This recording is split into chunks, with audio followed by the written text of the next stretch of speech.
કોઈપણ કંપનીમાં જેમ એક ફાઉન્ડરની સાથે એક કો ફાઉન્ડર હોય છે તેમ અમેરિકા માટે એવું કહેવાતું હતું કે પ્રેસિડેન્ટ ડોનાલ્ડ ટ્રમ્પની સાથે એક કો પ્રેસિડેન્ટ છે જે છે ટેસ્લાના સીઈઓ ઇલોન મસ્ક. પરંતુ જ્યારથી તેમણે ડોનાલ્ડ ટ્રમ્પની સરકારમાંથી રાજીનામું આપી દીધું છે ત્યારથી જ બેઉ વચ્ચેના સંબંધોમાં જોરદાર તણાવ જોવા મળી રહ્યો છે.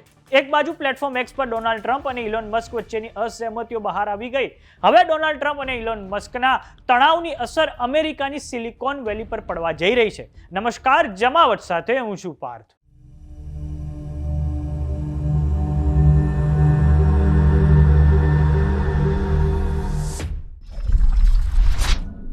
અમેરિકામાં આવેલી સિલિકોન વેલી કે જે ન માત્ર અમેરિકાનું પરંતુ સમગ્ર વિશ્વનું ટેકનોલોજીકલ હબ છે, જ્યાં એપલ, ગૂગલ અને ફેસબુક જેવી મોટી કંપનીઓના મુખ્ય મથક આવેલા છે.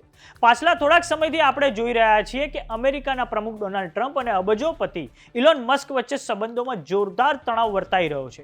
આ તણાવને કારણે તેની માઠી અસર સિલિકોન વેલી પર પડી શકે છે. આમ તો સિલિકોન વેલીમાં જેટલી પણ કંપનીઓ આવેલી છે તેમના સીઈઓ વિશે એવું કહેવાય છે કે આ લોકો રાજકારણથી દૂર રહે છે. પરંતુ ગયા વર્ષે અમેરિકામાં જે રાષ્ટ્રપતિના પદ માટે જે પણ ચૂંટણીઓ થઈ હતી તેમાં ઘણા ટેકનોલોજી અબજોપતિઓએ ટ્રમ્પ પાછળ પૈસા રોક્યા હતા. માટે હવે આ ટેકનોલોજીકલ અબજોપતિઓ માટે એ વસ્તુ નક્કી કરવી કઠિન બનશે કે ટ્રમ્પ કે પછી ઇલોન મસ્ક સાથે ઊભા રહેવું. એટલું જ નહીં, ટ્રમ્પ અને મસ્ક વચ્ચેના મતભેદ કેટલીક ટેક કંપનીઓને પણ નુકસાન પહોંચાડી શકે છે. આ વસ્તુને એક ઉદાહરણની મદદથી સમજીએ તો ડોનાલ્ડ ટ્રમ્પના વહીવટી તંત્ર સાથે ટેક ઉદ્યોગના સંબંધોમાં ઇલોન મસ્કે મુખ્ય વ્યક્તિ તરીકેની ભૂમિકા ભજવી છે. દાખલા તરીકે એક પ્રખ્યાત વેન્ચર કેપિટાલિસ્ટ ડેવિડ સેક્સ, જે ઇલોન મસ્કના નજીકના મિત્ર છે અને હાલમાં ટ્રમ્પ વહીવટી તંત્રમાં એઆઈ અને ક્રિપ્ટોકરન્સીના વડા છે. જો ડોનાલ્ડ ટ્રમ્પ પ્રત્યે ઇલોન મસ્કનું આક્રમણ વલણ ચાલુ રહેશે તો ટ્રમ્પ મસ્કની કંપનીઓ અને સિલિકોન વેલી સાથે કેવું વર્તન કરશે તે જોવાનું રહેશે.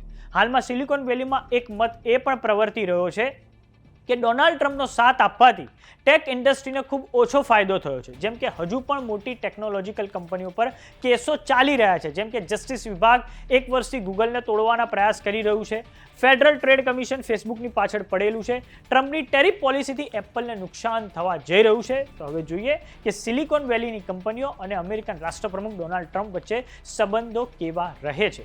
તો કેવો લાગ્યો અમારો વિડીયો અમને કોમેન્ટ બોક્સમાં લખીને જરૂર જણાવો. જો તમે અમને યુટ્યુબ પર જોઈ રહ્યા તો સબસ્ક્રાઇબ કરો. જો તમે અમને ઇન્સ્ટાગ્રામ અને ફેસબુક પર જોઈ રહ્યા તો ફોલો કરો. નમસ્કાર.